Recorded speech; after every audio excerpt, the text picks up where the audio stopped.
Hello guys and welcome to another YouTube video. Today I'll be showing you how do you create and name a group text on iPhone. So without further ado, let's jump right into it.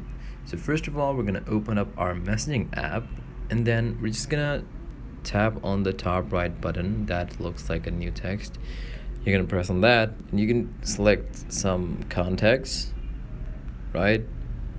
And now please do make sure that the contacts you are selecting are on iPhone, since the groups are for iMessages, because you can see that down here it says iMessage and then you can say hey.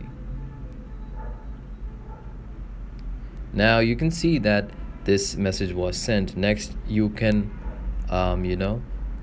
tap on two people and then you can change the name and photo. You can add any name, testing, and you can add a picture as well, and then you can hit done. And now this is a group name testing, and you should be mindful that whatever name you choose, the others can see it.